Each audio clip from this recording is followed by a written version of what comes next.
Welcome to the class. This semester we will be dealing thermal engineering 2. Actually, this is the part of the applied thermodynamics. So, before going to the actual course, so let us recall some basics of thermodynamics. Okay. So we will start with the review of the thermodynamics, the basics of the thermodynamics.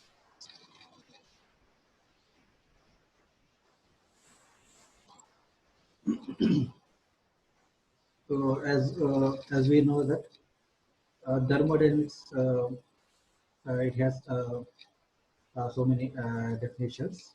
So the first one is a thermodynamic system. Okay. So the quantity of matter or a region in space chosen for study is called thermodynamic system, which means the region which we chosen for study, that is called thermodynamic system. Next is surrounding.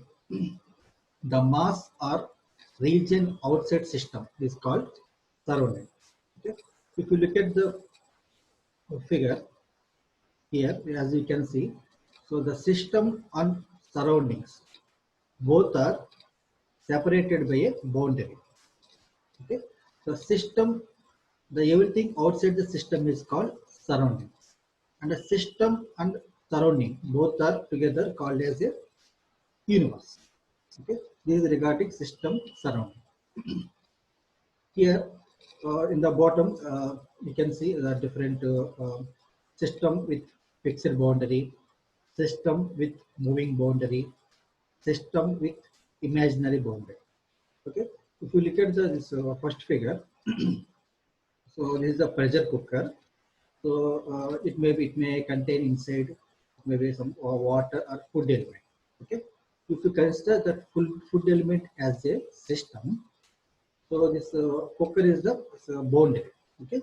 Outside this cooker is surrounded. Okay. So, but here the boundary is fixed. So since the cooker is the food is inside the cooker, so this boundary is fixed.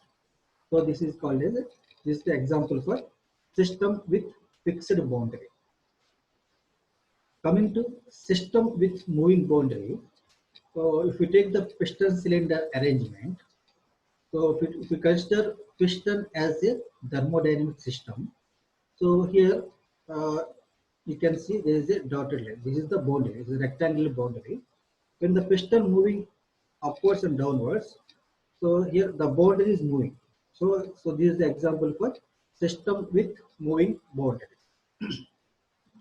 So other thing is the third one is system with imaginary boundaries. Okay. So here, if you take the candle, so this candle has a flame. If you consider this flame as a thermodynamic system, so here it does not have any fixed boundary. So just we are assuming that there is a boundary around this flame. Okay. So this is an imaginary boundary. So this is the example for system with imaginary boundary.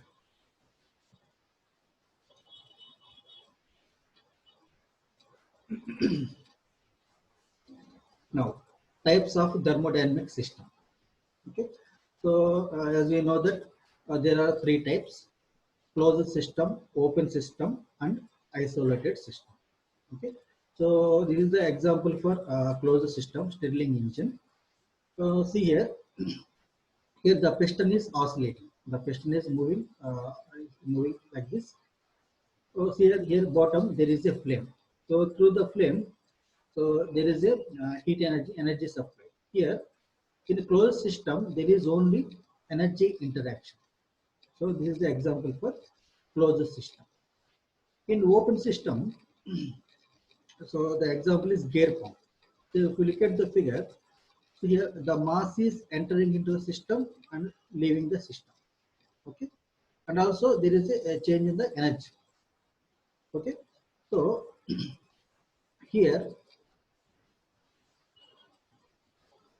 there is a mass flow and energy flow. Both will be there in the open system. Coming to isolated system, so the example is thermos flask. So here, if you look at this figure, this flask neither have energy transfer, neither have mass transfer. Okay, neither have energy transfer nor have mass transfer. So this flask is isolated. So this is the isolated example for isolated system. Even when you keep some water or something inside the flask, so there is no interaction with the surrounding. So there is no change, no transfer in the, no interaction, no energy interaction, and there is no mass interaction. So here types are thermodynamic systems are three types: closed system, open system, and isolated system.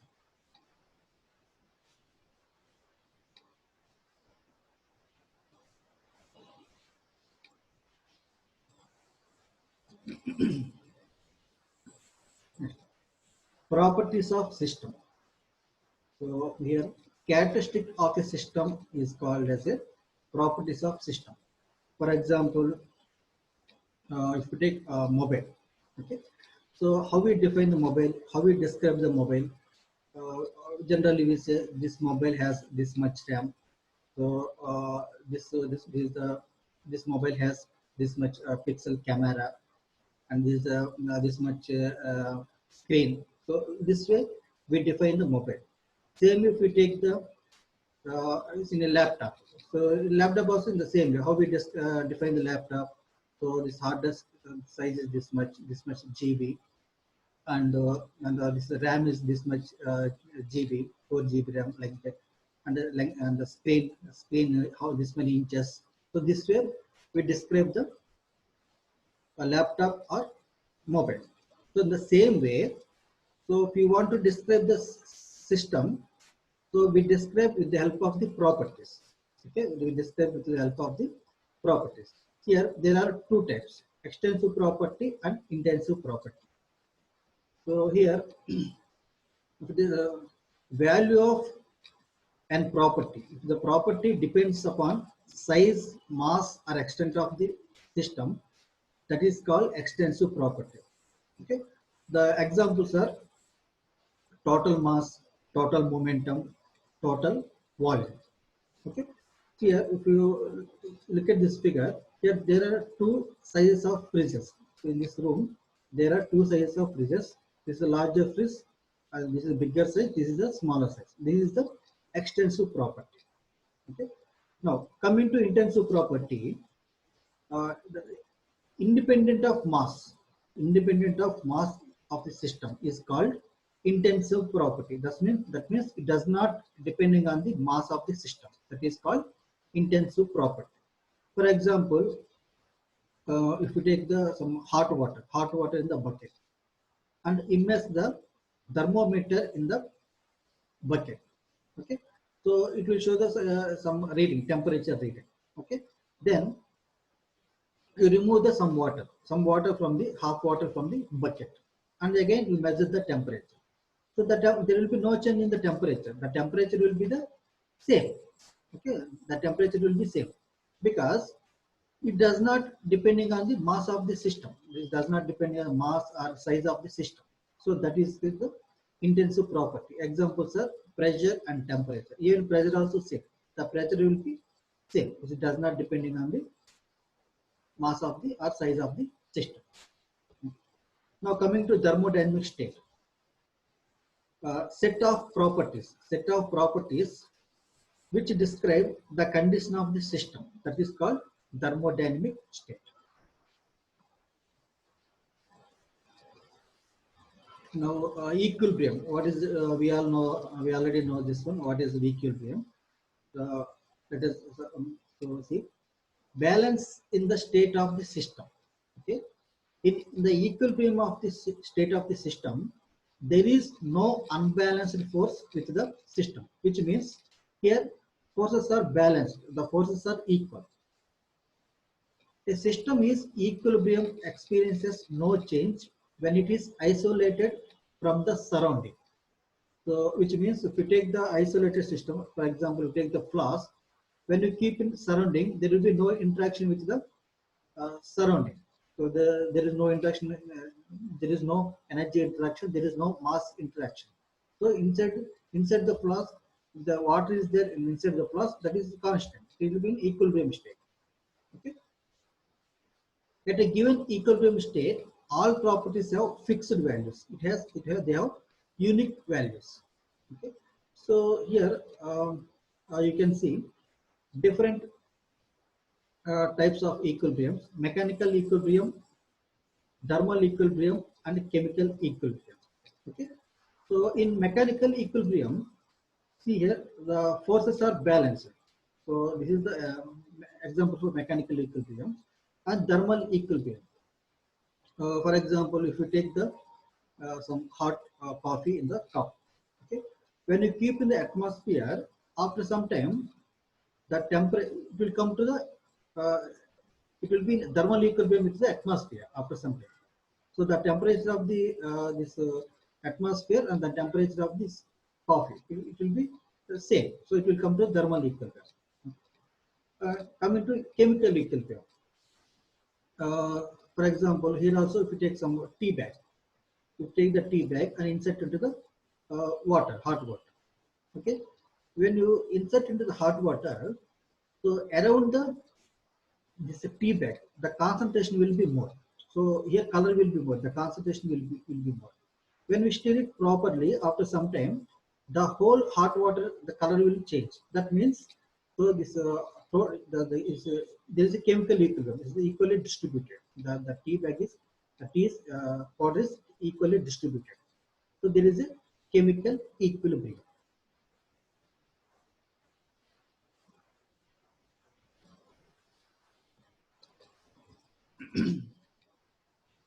Now thermodynamic process. Okay. Here, any change in the system from one equilibrium state to other is called a process.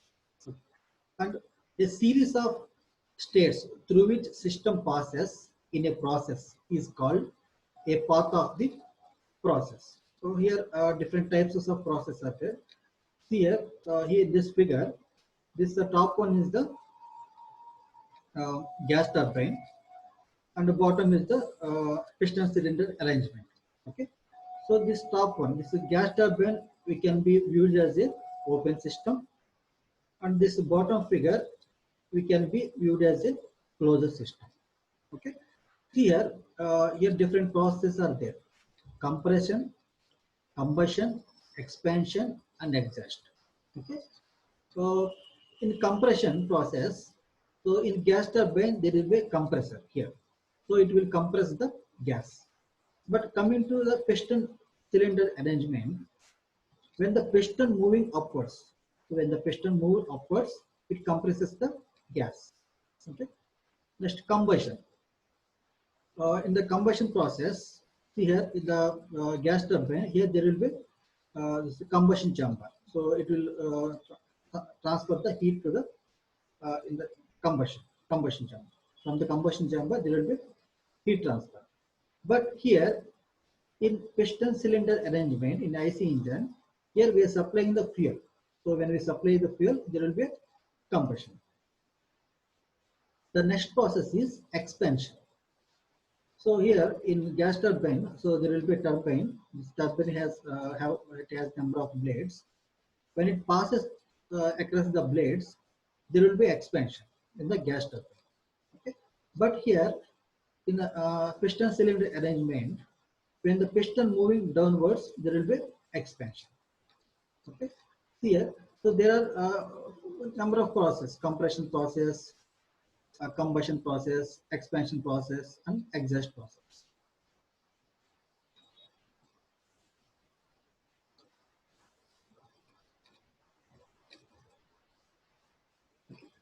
Now let us see laws of thermodynamics. First law of thermodynamics. We all know that energy can neither be created nor be destroyed during a process. It only change form. Okay, uh, which means we can change the form. For example, we can convert the chemical energy into mechanical energy. We can convert the mechanical energy into electrical energy. Okay.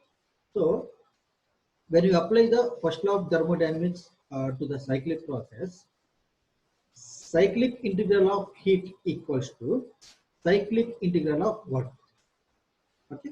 So here net heat addition and net heat rejection equals to net work addition and net work subtraction.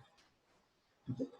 When you apply to the non-cyclic process, if we take the closed system, so here if we look at this figure, there is a pressure cooker. From the bottom, there is a supply of heat energy. Okay, when you supply heat, so inside, if this cooker it may contain, may have water or some food element. So when you supply heat to the cooker, so inside the cooker there will be the change in the internal energy. So inside the cooker, there will be change in the internal energy. So delta U equals to Q minus W. Okay, when we apply to the open system, when we apply first law to the open system, so this is a gas turbine. Here, heat minus work. So heat interaction minus work interaction equals to net energy, the total energy, the net total energy. Here, at the inlet there will be some energy. So outlet there is a energy. Okay, this net change is the total energy. Okay, but here we have to consider the different energies at the inlet and outlet. Those are enthalpy, kinetic energy V square by 2, and Gz potential energy. Okay, so the same way at the outlets also there will be enthalpy, kinetic energy, and potential energy. So the Q minus W equals to energy at inlet, H enthalpy plus V square by 2 plus Gz minus energy at outlet, H plus V square by 2 kinetic energy plus potential energy.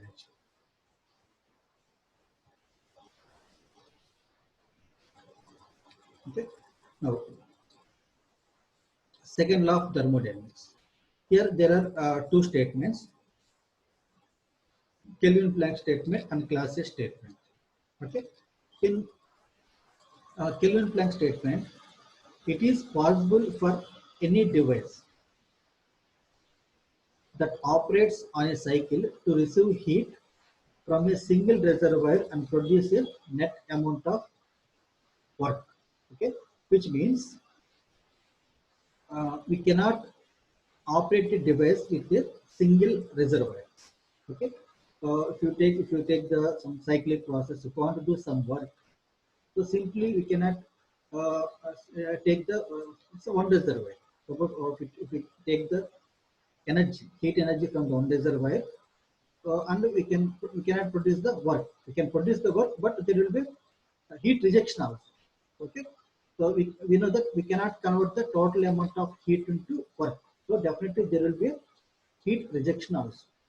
Okay, so in Kelvin-Planck statement, we cannot operate the any device with a single reservoir. Coming to Clausius statement. In Clausius statement, it is impossible to construct a device that operates in cycle and produces no effect other than transfer of heat from low temperature body to high temperature body. Okay. If you look at this figure, here at the bottom there is ice, at the top there is boiling water. Okay. So here, here simply we cannot fetch the heat uh, heat of the ice without any interaction of the energy. So it is impossible. So that is the regarding the Clausius-Planck state.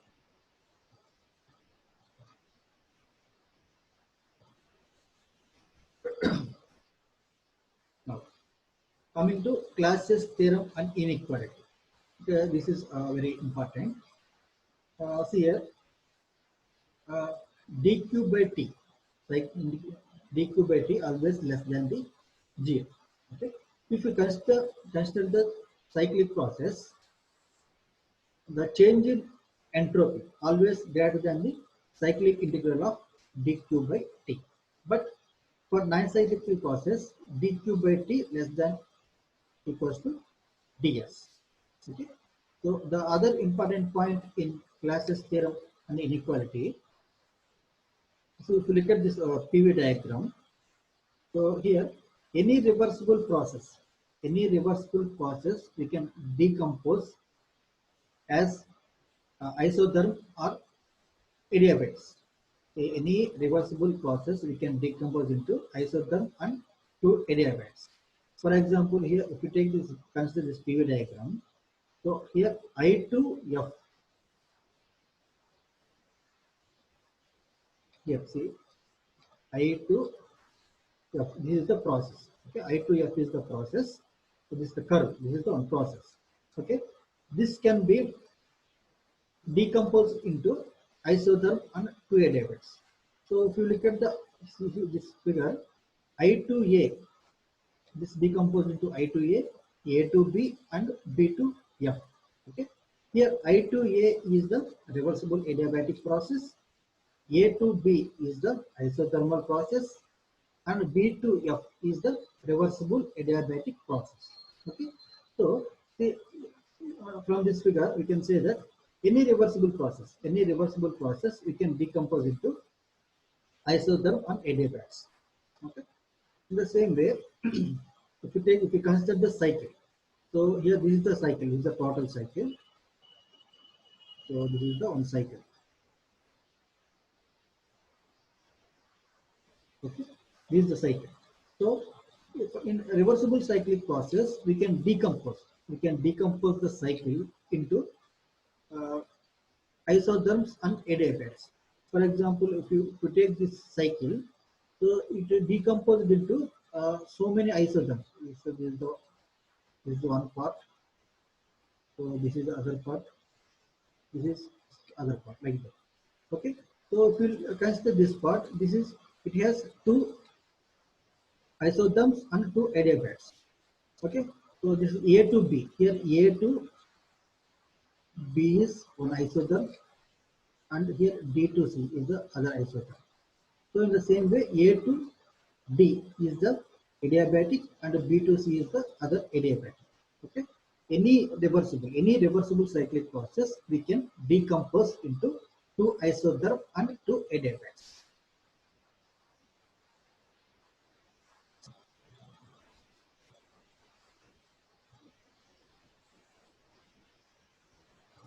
Okay. Now coming to Carnot cycle. So we all know that there will be four processes. A to B, heat added during isothermal expansion. B to C, adiabatic expansion. C to D, heat rejected during isothermal compression. And D to A, adiabatic compression. Okay, so there are four processes. Okay, if you look at the PV diagram, so the A to B is the heat added, isothermal expansion. So when piston expands, so there will be increase in the volume. So the process is A to B, and pressure decreases. And B to C, the second process is the adiabatic expansion. In adiabatic expansion, so there is a further increase in the volume. So B to C. Okay. Next, C to D, heat rejection at during the isothermal compression. Okay, during the compression, the piston will move forward. So the volume decreases. The volume decreases from C2 to D. The volume decreases here in the PV diagram C to D. In the same way, if you take the adiabatic compression, in adiabatic compression, here there is a further compression, so D to A. Okay, here there are two isothermal process and two adiabatic process, reversible adiabatic process. Okay, so here if you join all four this process, if you draw it on PV diagram, see here, A to B is the isothermal expansion, B to C is the adiabatic expansion, and C to D is the heat rejected during isothermal expansion, and D to A is the adiabatic compression. Okay, so when you draw a PV diagram, it looks like this. If you draw a TS diagram, if you draw the process, core process and TS diagram, so what is the first process? The first process is A to B. A to B is the isothermal expansion. Isothermal is constant temperature. So here A to B is the horizontal line, is the constant line horizontally. A to B. And B to C. B to C is the adiabatic expansion. Since it is a reversible adiabatic expansion, so it would be an isentropic process. So B2 is the vertical line. B to C is the isentropic process. Again, C to D. C to D is the again isothermal compression. So since it is a constant temperature, so D to C is the horizontal line, is the straight line. And again D to A. D to A is the reversible adiabatic compression. Again, it is isentropic process. So D to A is the vertical line. So generally, when we look at a TS diagram, it looks like either a square or rectangle. So we can find the thermal efficiency by using this formula. This is in terms of temperature. Efficiency equals to 1 minus T2 minus T1.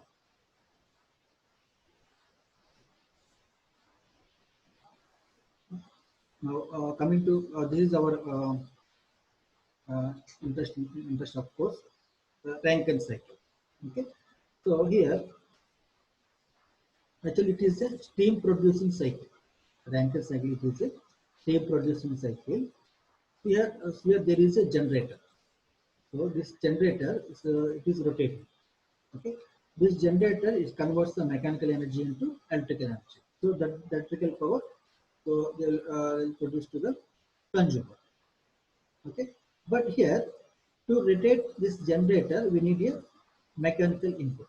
Okay, we need some mechanical energy to rotate uh, this generator. Okay, so here, if you look at this figure, here there are mainly four major devices, four major components. This is the pump. So this is the pump, and this is the boiler. So this one is the boiler.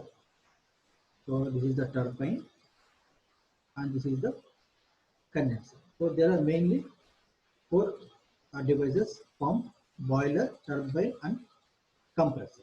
Okay. So here condenser. Now, so initially, what is happening here? The fluid enters into the pump. When fluid enters into the pump, the this water gets compressed. This water gets compressed. The pressure of the water rises from low pressure to high pressure. So this high pressure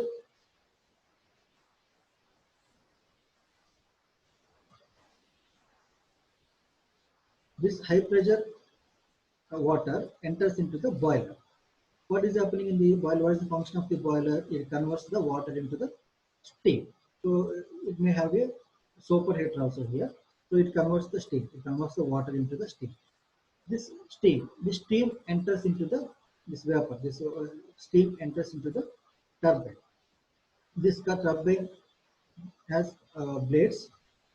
When it passes across the blades, there is a drop in the energy. So this low energy steam enters into the condenser.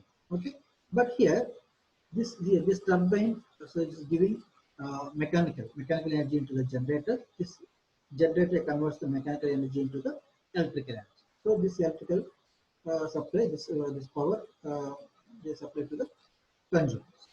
Okay, but here what is happening in the condenser? When the steam passes through the turbine, so the energy of the steam getting reduced. So this low energy steam enters into the condenser. Here, the function of the condenser, it converts the steam into the water, and also it reduces the temperature. Okay, so it take away the heat and reduces the temperature, and it converts the water into steam. So it converts the steam into water. Okay, so this water, again, this water, since it is a cyclic process, again this water passes through the pump, where the pressure increases and it enters into the boiler. The function of the boiler is it converts the water into steam. The steam enters into the turbine. Again, from the turbine, it enters into the condenser. So this is the cyclic process. Okay. Here, generally, uh, we represent. If you look at this figure, generally we represent the Rankine cycle like this. Here, 1 to 2. 1 to 2 it is addressed the this process is through the pump. 2 to 3 is the through the boiler, and 3 to 4 through the turbine, and 4 to 1 through the condenser. Okay. Generally, we represent the Rankine cycle like this. And also, people have been representing this also. If you look at this figure, 1 to 2 is the pump, 2 to 3 is the boiler, 3 to 4 is the turbine, and 4 to 1 is the condenser. Okay. So here, if you look at the four devices, so in the pump, what is happening? It is getting compressed. The liquid is, the fluid is, I mean, the water is getting compressed. Okay, this water is getting compressed at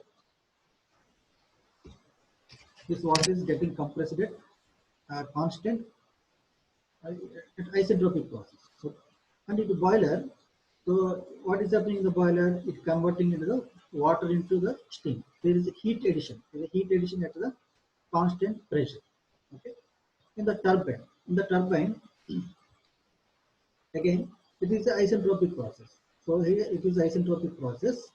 So here there is isentropic expansion. In the turbine, there is an isentropic expansion. And in the condenser, again, there is a heat rejection at the constant pressure. Okay. But the difference between Rankine cycle and Carnot cycle, in the Rankine cycle, what are the four processes? In Carnot cycle, what are the four processes?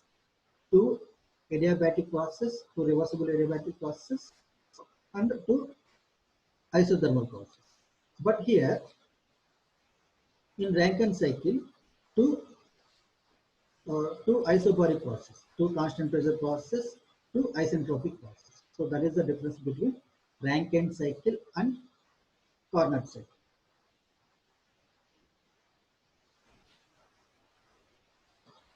Okay.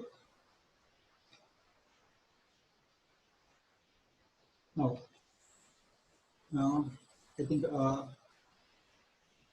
if we look at our syllabus, so as we discussed in the Rankine cycle, so mainly there are four devices.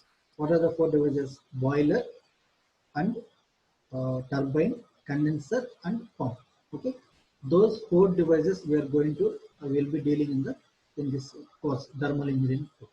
Okay, so in the first unit we are going to discuss about some basic concepts of the Rankine cycle, the schematic layout.